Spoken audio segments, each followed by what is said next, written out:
नमस्कार, मैं हूं संजय शर्मा। आप देख रहे हैं 4PM गुजरात। बड़े मन से गए थे मोहन भागवत, लेकिन अखिलेश यादव ने हवा टाइट कर दी। क्या है पूरी कहानियां, ध्यान से सुनिएगा, लेके चलता हूं आपको। क्या क्या विवाद जुड़ते हैं भारतीय जनता पार्टी और आरएसएस से। मैं भी ऑस्ट्रेलिया गया था, वहां मुझे पता चला कि विश्वगुरु जब शुरू में गए थे ऑस्ट्रेलिया, जिस शख्स ने सारा प्रोग्राम अरेंज किया उस पर बाद में 30 बलात्कार के मुकदमे दर्ज हुए। क्या कहानी है, कितने शरीफ लोग हैं। और अब फजीयत आरएसएस की हुई। मैं कहता हूं ना कि जब बुरा वक्त होता है तो ऊंट पर बैठे आदमी को कुत्ता काट लेता है।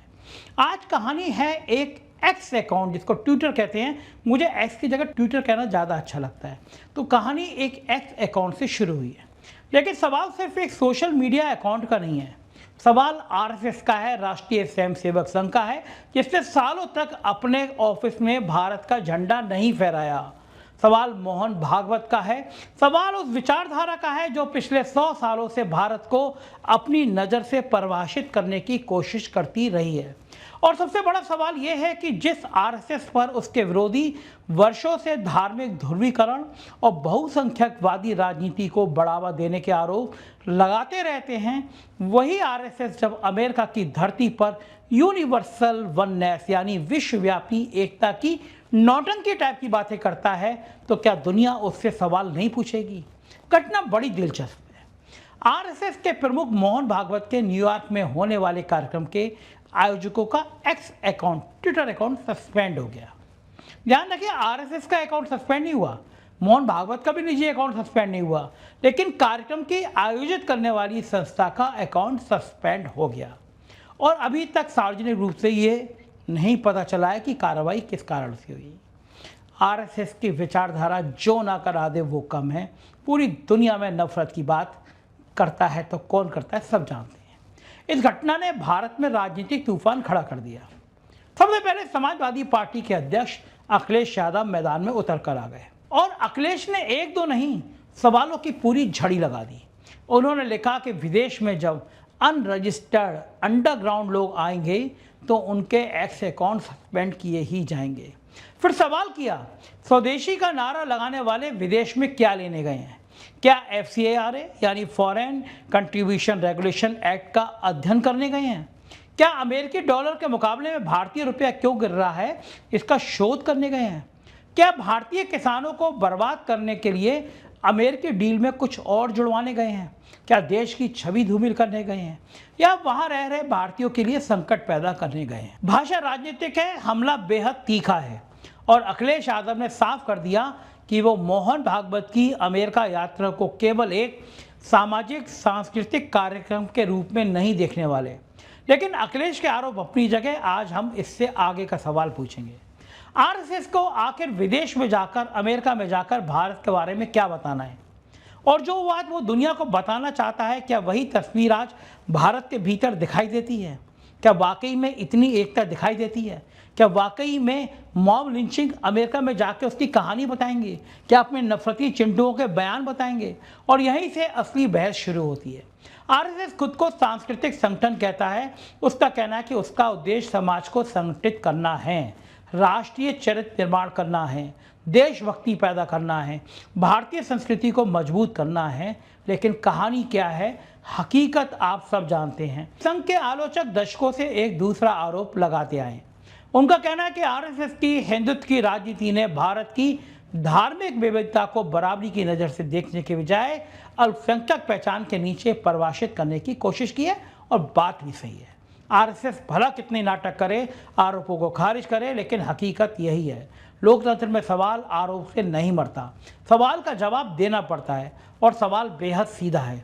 अगर आरएसएस वास्तव में सबको जोड़ने वाला संगठन है, तो भारत के मुसलमानों के एक बड़े हिस्से में आरएसएस को लेकर इतना डर क्यों है? उनके लोग इतनी नफरती बयान क्यों देते हैं? अगर आरएसएस की हिंदुत्व की अवधारणा में हर भारतीय बराबर है, तो बार बार ये बहस क्यों पैदा होती है कि कौन असली भारतीय है और कौन नहीं? किसी के खाने पर सवाल, किसी के कपड़े पर सवाल, किसी की नमाज पर सवाल, किसी के चर्च पर सवाल, किसी के प्यार पर सवाल, किसी की शादी पर सवाल, किसी के नाम पर सवाल, किसी की देशभक्ति पर सवाल। भारत में आखिर कितने प्रमाण पत्र चाहिए, कितने देने पड़ेंगे?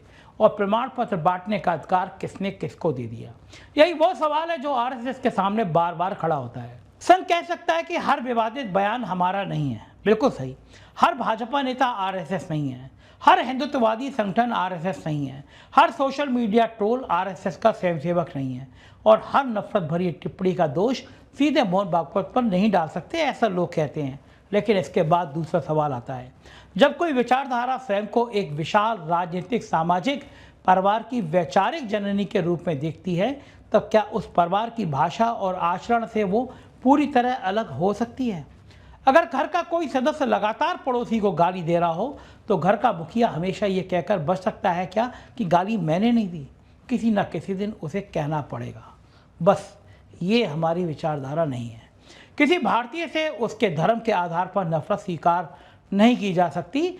मुसलमान उतना ही भारतीय है जितना हिंदू, ईसाई उतना ही भारतीय है जितना हिंदू, सिख, बौद्ध, जैन, पारसी, नास्तिक, हर नागरिक बराबर है। और बराबरी का अर्थ केवल संविधान की किताब में बराबरी नहीं है, सामाजिक व्यवहार में बराबरी है, राजनीतिक भाषा में बराबरी है, सम्मान में बराबरी है। आरएसएस अगर ये बात बिना किंतु परंतु के जमीन पर स्थापित कर दे तो उसके विरोधियों की आधी राजनीति खत्म हो जाएगी। लेकिन सवाल यह कि ऐसा स्पष्ट संदेश कितनी मजबूती से नीचे तक जाता है और क्या वाकई में देने की कोशिश की जाती है? मोहन भागवत ने समय समय पर मुसलमानों को लेकर बड़ी बड़ी कन्फ्यूजन बातें की हैं, लेकिन अगर शीर्ष पर की गई बातें राजनीतिक भाषणों तक पहुँचते पहुँचते बदल जाती है तो फिर समस्या कहाँ है? क्या देश का प्रधानमंत्री कह सकता है कि चुनाव जीत गए तो ये मुसलमान तुम्हारा मंगलसूत्र ले जाएंगे? ऐसी भाषा देश का प्रधानमंत्री मोहन भागवत क्यों खामोश रह जाते हैं? संघ को सोचना होगा। अब न्यूयॉर्क आई है, कार्यक्रम का भाव बताया जा रहा है एकता। संघ और एकता, क्या बात करते हैं श्रीमान। सरदार के मोहल्ले में नाई की दुकान, कितना सुंदर शब्द है ये एकता। लेकिन न्यूयॉर्क में एकता का संदेश देने से पहले भारत की तरफ भी देखना पड़ेगा। भारत की ताकत क्या है? क्या केवल हिंदू बहुसंख्यक नेता का होना भारत की ताकत है? नहीं, भारत की ताकत यह है कि यह दुनिया के लगभग हर बड़े धर्म के लोग रहते हैं। अलग भाषाएं हैं, अलग खान पान है, अलग पोशाक है, अलग भगवान है, अलग पूजा है, और कई लोग ऐसे भी जिन्हें किसी भी भगवान में विश्वास नहीं, फिर भी पासपोर्ट सबका एक है, तिरंगा सबका एक है, संविधान सबका एक है, देश सबका एक है। यही भारत है। इसलिए अमेरिका जाकर अगर आरएसएस विश्व बंधुत्व की बात करता है तो उसका स्वागत होना चाहिए, लेकिन साथ में पूछा भी जाना चाहिए कि विश्व बंधुत्व का पहला प्रयोग भारत में कितना सफल हुआ। अगर न्यूयॉर्क में कहा जाएगा कि दुनिया एक परिवार है, तो लखनऊ, दिल्ली, मुंबई, पटना, भोपाल, मुंबई, अहमदाबाद सब में यही भावना दिखनी भी चाहिए। अगर अमेरिका में कहा जाएगा कि हिंदू दर्शन पूरी दुनिया को जोड़ता है, तो भारत में हिंदू पहचान को दूसरे धर्मों के खिलाफ, राजनीतिक हथियार बनाने वालों के खिलाफ सबसे मजबूत आवाज़ आरएसएस की होनी चाहिए, जो नहीं होती, क्योंकि ताकत के संग जिम्मेदारी भी आती है। आज आरएसएस के पास ताकत की कमी नहीं है। पूरे भारत में जगह जगह उसके 5 स्टार ऑफिस बना दिए गए हैं। केंद्र में भाजपा लंबे समय से सत्ता में है, कई राज्यों में भाजपा की सरकारें हैं। देश के राष्ट्रपति से लेकर प्रधानमंत्री तक संवैधानिक पद अलग और स्वतंत्र हैं, लेकिन ये कोई छुपा रहस्य नहीं है कि भाजपा और आरएसएस का इनसे कितना निकट का संबंध रहा है। प्रधानमंत्री खुद संघ की पृष्ठभूमि से आए हैं।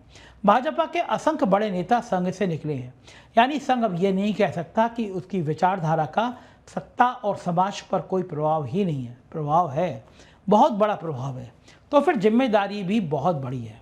अगर देश जुड़ रहा है तो श्रेय लेने का अधिकार है, लेकिन अगर देश में धार्मिक तनाव बढ़ता है तो आत्ममंथन की जिम्मेदारी भी बनती है। यहीं अखिलेश यादव का स्वदेशी वाला तंज राजनीतिक रूप से दिलचस्प हो जाता है। संघ परिवार दशकों से स्वदेशी की बात करता आया है, विदेशी आर्थिक प्रभाव को लेकर सवाल उठाता रहा है, भारतीय उत्पादन और भारतीय संस्कृति की बात करता रहा है। तो अखिलेश पूछ रहे हैं कि स्वदेशी का नारा लगाने वाले विदेश क्यों गए, अमेरिका क्यों गए? वैसे इस प्रश्न का समान उत्तर आसान है। दुनिया भर में करोड़ों भारतीय मूल के लोग रहते हैं, उनसे मिलना जाना कोई बुराई नहीं, भारत की संस्कृति पर चर्चा करने में कोई बुराई नहीं, किसी लोकतांत्रिक देश में कानूनी तरीके से कार्यक्रम करने में भी कोई बुराई नहीं। लेकिन अखिलेश का दंश नाजुक जगह पे है। वो पूछ रहे हैं कि विदेश को लेकर आपके राजनीतिक मानदंड एक जैसे हैं या सुविधा के अनुसार बदलते रहते हैं? विदेशी संस्था भारत की आलोचना करे तो विदेशी हस्तक्षेप, विदेशी मीडिया सवाल करे तो भारत विरोधी एजेंडा, विदेशी विश्वविद्यालय सवाल उठाएं तो भारतीय संस्कृति की समझ नहीं, लेकिन वही विदेश आपके कार्यक्रम के लिए मंच बन जाए तो विश्व बंधुत्व। ये विरोधाभास विपक्ष क्यों नहीं उठाएगा? उठाएगा, उठाना चाहिए भी। लोकतंत्र में ये सवाल जरूर उठाना चाहिए, लेकिन FCRA को लेकर भी सावधानी जरूरी है।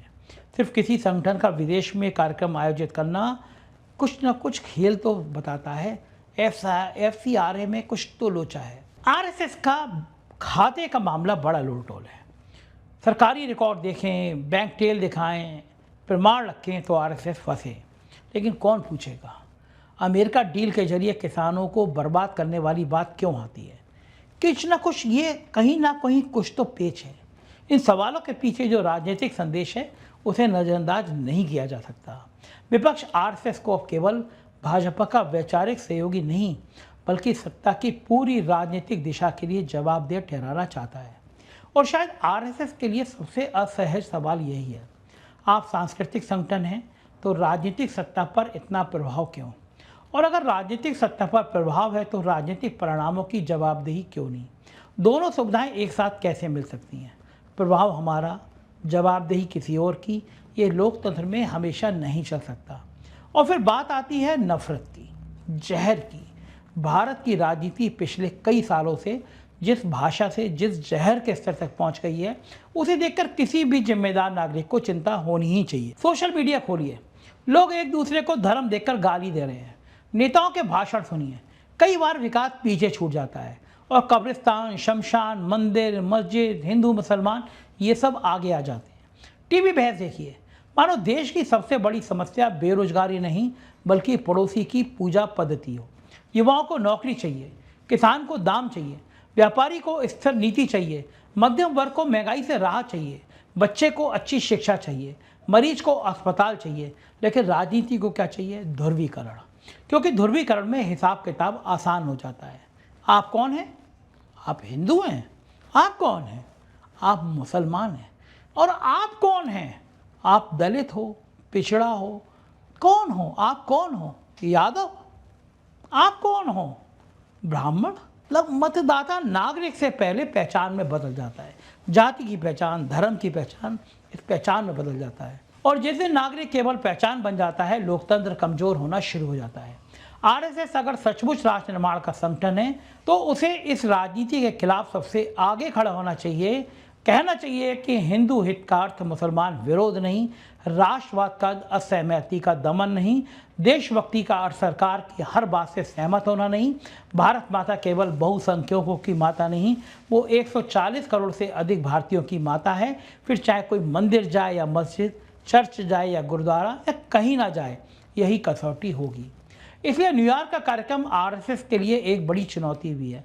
मोहन भागवत दुनिया के सामने कह सकते हैं कि अगर अब भारतीय जनता पार्टी या संघ के किसी आदमी ने मुसलमानों के खिलाफ नफरत की बात की तो वो पार्टी में नहीं रह सकता। वो कह सकते हैं कि हिंदू राष्ट्र की उनकी अवधारणा यही है। वो कह सकते हैं कि किसी चर्च, मस्जिद या अल्पसंख्यक पर हमला हिंदू संस्कृति के खिलाफ है। वो कह सकते हैं कि धर्म के नाम पर हिंसा करने वाला व्यक्ति हिंदुत्व का प्रतिनिधि नहीं। अगर ये संदेश वाकई में दिखाई देता जाता है, वाकई में योगी आदित्यनाथ जैसे नेताओं को समझ आता है और संघ की शाखाओं से लेकर राजनीतिक परिवार तक उसका पालन होता है, तो ये बहुत अच्छा कार्यक्रम है। लेकिन केवल अमेरिका में कह देने से काम नहीं चलेगा। असली परीक्षा भारत में होगी, क्योंकि दुनिया अब केवल भाषण नहीं सुनती, वो रिकॉर्ड देखती है। इंटरनेट के ज़माने में इतिहास छुपता नहीं। किस नेता ने क्या कहा, किस संगठन ने क्या किया, किस घटना पर कौन चुप रहा, किस घटना पर कौन बोला, सब उपलब्ध है। और शायद यही वजह है कि भारतीय संगठनों की वैश्विक गतिविधियों पर अब दुनिया भर में बहस होती है। ये भारत के खिलाफ षड्यंत्र मानकर खारिज कर देना आसान है, लेकिन हर आलोचना षड्यंत्र नहीं होती, जैसे हर आलोचना सही भी नहीं होती। परिपक्व संगठन दोनों में फर्क पड़ता है। वो सही आलोचना से सीखता है, गलत आरोप का तथ्य से जवाब देता है। RSS 100 साल पुराना संगठन है, उससे उम्मीद है कि वो गोडसे की मानसिकता को छोड़ेगा। और अखिलेश यादव की पोस्ट ने एक और सवाल खड़ा कर दिया है, RSS आखिर है क्या? अगर वो सामाजिक संगठन है तो उसकी भारतीय पहचान सामने आनी चाहिए। उसकी आर्थिक पारदर्शिता पर सवाल पूछना गलत क्यों होगा? अगर वो सांस्कृतिक संगठन है तो उसके अंतर्राष्ट्रीय कार्यक्रम के बारे में जानकारी सार्वजनिक क्यों ना हो? कौन आयोजन कर रहा है, पैसा कौन खर्च कर रहा है, किस हैसियत से कार्यक्रम हो रहा है, कौन आमंत्रित हैं, उद्देश्य क्या है। इन सवालों का उत्तर देने में किसी साफ सुथरे संगठन को परेशानी नहीं होना चाहिए। पारदर्शिता विरोध नहीं होती, पारदर्शिता विश्वास पैदा करती है, और ये बात आरएसएस को समझ में आ जाना चाहिए। दरअसल आरएसएस की मानसिकता ने पूरे देश में भारत का नाम नीचा किया है। नफरती चिंटुओं के भाषणों ने एक सामूहिक रूप से नफरत के फैलाने वाला संगठन बना दिया है। तो इसलिए आरएसएस को ये मौका है कि मोहन भागवत कहें, योगी आदित्यनाथ को सीधा संदेश दें कि अब नफरत की बात नहीं होगी। अखिलेश यादव ने सवाल फेंके हैं, अब संघ चाहे तो उनका जवाब दे, बताए कि अमेरिका यात्रा का खेल क्या है, बताए कि आयोजक संस्था कौन है, बताए कि एक्स अकाउंट क्यों सस्पेंड हुआ अगर उसे कारण की जानकारी है, और सबसे महत्वपूर्ण बताए कि यूनिवर्सल वननेस का उसका भारतीय मॉडल क्या है, क्योंकि सवाल अमेरिका का नहीं, सवाल भारत का है। क्या देश में एक मुसलमान बिना डर के कह सकता है कि ये देश उतना ही मेरा है जितना किसी आरएसएस के स्वयंसेवक का? क्या एक ईसाई कह सकता है? क्या एक नास्तिक कह सकता है? और अगर हाँ, तो यही भारत की जीत है। अगर नहीं तो फिर न्यूयॉर्क में विश्व बंधुत्व का भाषण अधूरा है। आरएसएस को यह भी याद रखना चाहिए कि सत्ता स्थायी नहीं होती। सरकारें आती हैं, सरकारें जाती हैं, नेता आते हैं और नेता चले जाते हैं, लेकिन समाज रहता है। आज चुनाव जीतने के लिए पैदा की गई एक दरार आने वाली कई पीढ़ियों तक समाज में रह सकती है, परमानेंट रह सकती है।